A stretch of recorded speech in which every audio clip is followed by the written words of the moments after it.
Hi there, this is Rajat here from StartupFrat. Welcome to this video. And today I want to talk about a very basic concept that you may have seen and heard across different business books.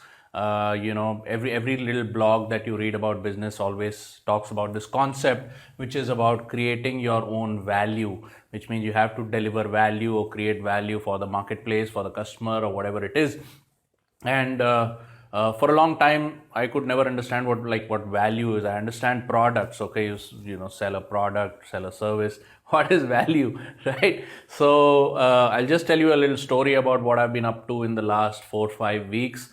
Some of the results that I found doing different kinds of surveys, some of the real life results that will probably blow your mind, and a couple of ideas that you and I can discuss together. If you want to be a little interactive, we can have a discussion around it and things like that. Okay. Now, what is this value pool? Over the last 5 to 6 weeks, what I was doing was I was focusing on this affiliate third-party seller market. Okay, affiliate third-party seller market. What is the third-party seller market? The company is over here. This is the company that makes a product or service. They get a bunch of people who are not really their own employees, and they get them to sell their products and services out to the market. So you have mutual fund companies who will employ DSAs to do some of their selling and marketing for them. You'll have real estate companies or schemes who will have brokers to promote their scheme for them, or even brokers of any nature, just doing retail, which is selling somebody's flat for them or having somebody rent out their apartment for them, right? The apartment belongs to somebody else. The broker is in the middle trying to find customers. You have stock traders or stock brokers who are selling or buying or advising people to sell or buy company stocks and things like that. And then you have LIC agents, you have multi-level marketers, all of this third-party stuff, which means this is the person who has to go out and get the market. This is the person who has to go out and get the customer. These are the people who are going out and getting the customer, and these are the actual customers. Okay, a lot of times these people work through networks, referrals, even in their friends and family circle and all of that. Okay, so I was just targeting that market a lot, got to learn a lot of things. We got a lot of different academy students from this background, who are working with us now, and we are mutually learning from each other. The very important thing about this was that almost everybody is into blind promotion of their company's products, and they don't understand why it's not working. They won't understand why it's not working. Okay, just to give you some perspective about myself, early on, even during my medical career, I had been exposed to the multi-level marketing industry. Until today, while I don't have any MBA degree or anything like that, I credit, like a lot of my business knowledge that I got in the formative years to that industry, right? So I have a deep respect for the multi-level marketing industry, which belongs to this kind of third-party seller kind of an industry, right? And it was a sad state to see. It was a sad state to see that when I would run surveys in my live calls, for these people, I would ask them at an average, how long have you been doing it? At an average, how long you've been doing it? And they would say, I've been doing. Majority of people would be 2 years plus. That means they had been in this profession for 2 years or more. That includes DSAs, agents, brokers, multi-level marketers, etc. And then what is your average monthly income? The average monthly income would be less than 15,000. Okay, so imagine somebody being in business for themselves. Why do people get in business? Because they want to have a better income. The number one reason for getting in business is to have more profit, right? And in spite of spending 2 years in the game, I don't know, I don't want to look down upon any income level, because I have earned much lower incomes like that than that in my career. But for 15,000 in today's time, I don't think you can afford a decent lifestyle in any tier 1 or tier 2 city of India. Okay, any tier 2 city of India, even, right? Even tier 3, I think it will be very difficult for 15,000 rupee income to sustain, right?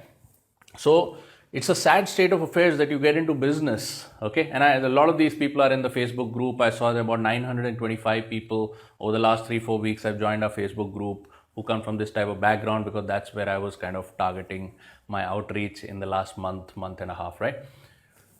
So I'm not kind of looking down upon anybody for anything, but just look at the demand supply situation. back in the day that I was exposed to the multi-level marketing industry, which was 2000, maybe 3, 4, 5, whatever. If you stuck in the game for 2 years or more, you were literally guaranteed to have an income of 30 to 50,000 or more. And in those times, 30 to 50,000 was a lot of money, a lot of money, right? So as a doctor, I didn't make that kind of money, right, in those days. So they said that if you stick in this game for 2 years or more and you keep working, then your income will be 30 to 50,000 or more. Today, the state is that you can keep slogging for 2 years or more, and if you end up with an income of 15,000 rupees, then why are you in business? Why don't you just do a job? Like any job will pay you, that kind of money, right? So that got me thinking, and then, of course, I had good material prepared, and some of it resonated with people, some of it did not resonate with people. Some people are saying, hey, you should give out your best education to me for free because I'm already suffering, and things like that. So let's just get into the anatomy of this thing. See, in today's market or in any market, in an upswing market, a lot of people make money, but you always got to be figuring out what is it that I'm doing that my prospect will not have if I were not here.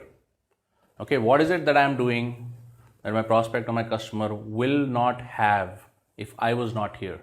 Okay, now what happens in the third-party seller industry is you may think that your product is great, and it is. You may think that you're the only one who's in front of the prospect, and you may be, but these prospects, let us say this is the market, this is 120 crore Indians, and this is a bunch of investment opportunities, mutual funds, real estate, multi-level marketing opportunities, all of the different things that promise them that they will get rich. What is the promise?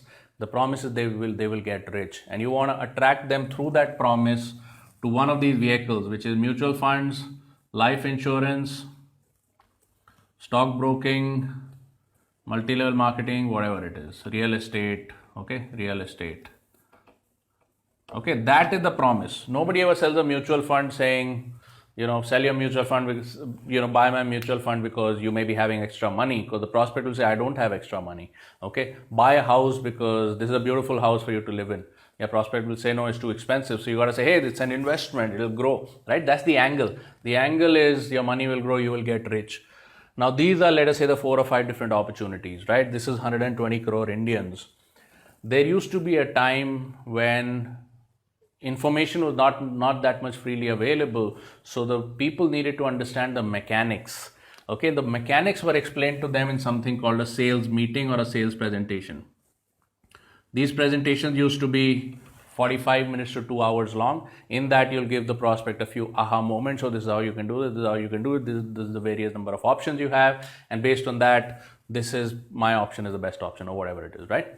In those times, it was a novelty. The prospect may not have that information or may not have that information in the flavor that you're producing if you are not there at that place at that time, okay?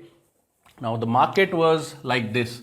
The market was like a waterfall, okay? The water is flowing already, which means people want to make money already and they're looking for some opportunity already, okay? And you were there at the right place at the right time. You show up with a beautiful presentation. You have your own persona and how to show it.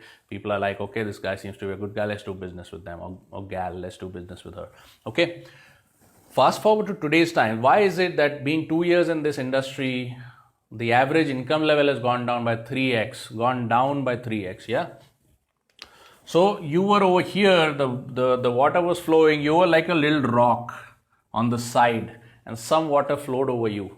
So you got wet, yeah? Which means you got shiny on the top, there's a little water flowing, you got, So you made some benefit by being at the right place at the right time and providing some value, which is these companies in those times did not have the kind of reach they have today. The internet in that time was not available to the extent it is available today.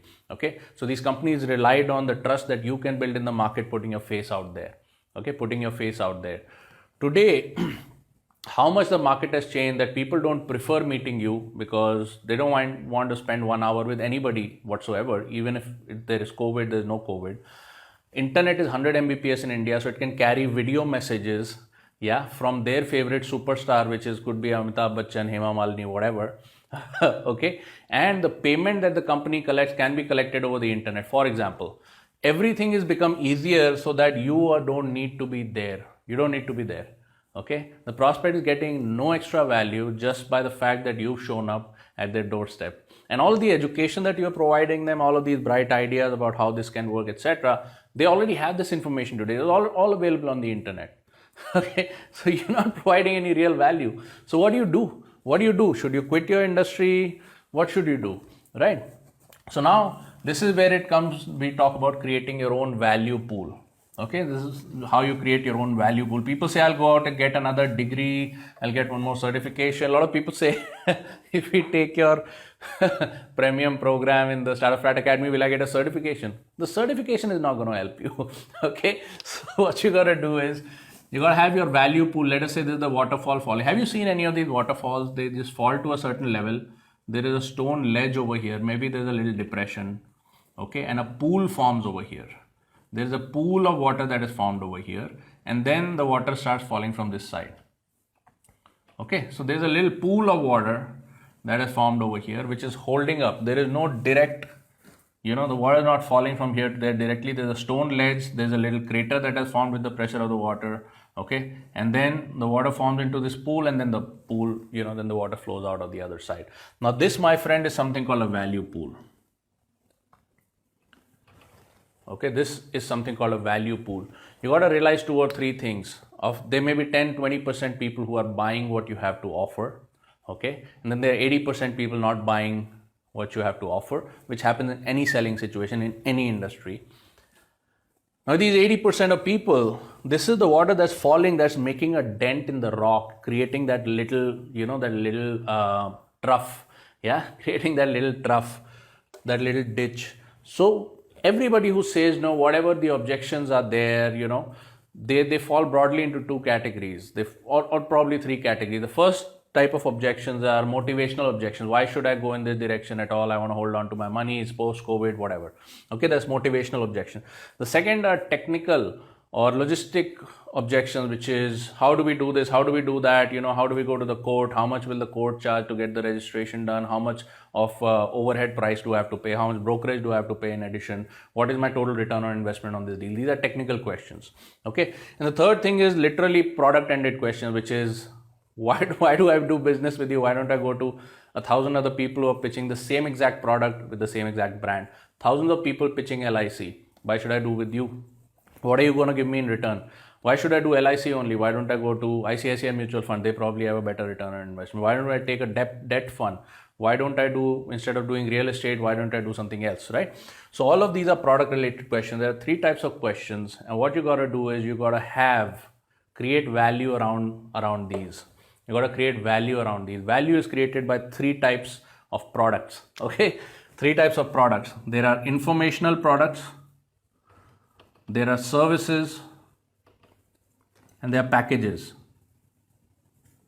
Literally all 3 types of products that I'm telling you take 0 money to develop. They literally take 0 money to develop. There's no money involved. You're not setting up a factory, getting employees, trying to produce something. What you're doing is creating services around your core product, creating a packages with your core product, or creating information around your core product. Now this information is chargeable information. Yeah, people will happily pay for information that solves the confusion in their mind. There is so much information out there that information is just not useful anymore, right? So if you create an informational product that does a comparison among return on investment among 5 different asset types, and if you are an age 45 male living in a tier 2 city, which one, how should be your product portfolio broken out? Just create an informational product, and if you charge 500 rupees for it, people will be happy to pay. Okay, and all you got to do is just create like an Excel sheet or something where they just fill out some columns and the whole calculation is done for them. Okay, something like that. Okay, now these are the 3 types of products that will set you apart from any other insurance agent, set you apart from any other stockbroker, set you apart from any mutual fund seller, multi-level marketer, whatever it is. Okay, what are services? I have a business which is into healthcare equipment, okay, and the information is available everywhere. Why would somebody buy it from me, right? So what I do is I throw in services and packages, which is, if I'm going to come and fix some electronic equipment in your house, I will look at some of the other high ticket equipment that is already there in the house, and I'll say that we will provide you the complete AMC, if you take our products AMC. That means we'll fix a bunch of other things also for you. Okay, we'll fix a bunch of other things also for you. I already have a workforce running on the ground. Why don't I give them more work, pay them more money, because I'm charging that extra money from the customer, right? Now, if the customer doesn't buy my equipment, which is extremely high ticket, 3 to 5 lakh rupees, I still make money on all the services. And if I provide them good services, they're more likely to buy my product anyway. So I make money, 2 different ways. Yeah. So everybody who says no, I make sure I walk away with an AMC at least, right? For all their other electronic equipment. Do you have an AMC for this? Yes. Do you have an AMC for this? Yeah. Do you have an AMC for this? Yeah. How much do you pay in AMCs? Well, I pay at an average of 3,500 every month. Well, why don't you take our AMC? We'll do all of this stuff for you in one shot, and we'll charge less. And they're like, okay. Right? So that helps us stay in touch with the customer over a period of time. They say you provide a good service, I'm willing to trust you, let's do this, probably get a product sale in there. In any event, this is a very good way to keep your hooks inside the market, because you're already inside the home, right? So information, services, and packages.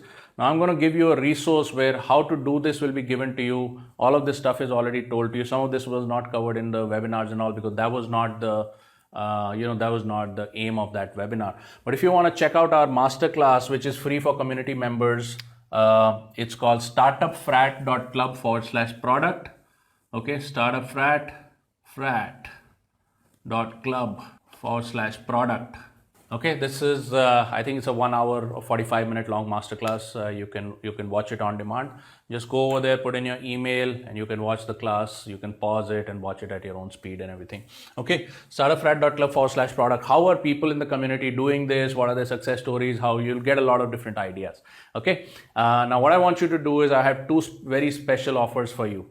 Okay, the first offer is we've got a brand new Lakhpati in our community who's been able to, over the past few weeks, utilize these ideas to generate lakh rupee customers, which means at an average every customer they have is worth a lakh of rupees. So the average customer value is very, very high in an industry which is much more difficult than all of these.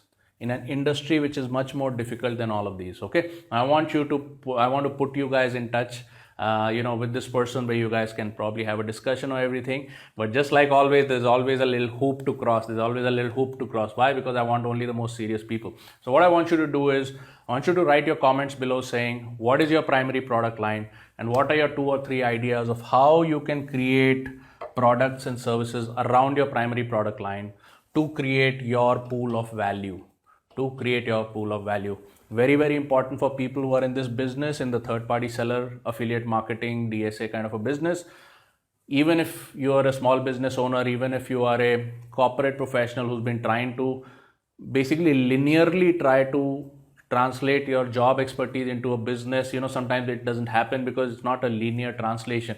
You need to create a much higher value when you go out into business. If you've been thinking about that, or if you're a certified professional like doctor, lawyer, chartered accountant, architect, or somebody, what are the different things? You're in an overcrowded market.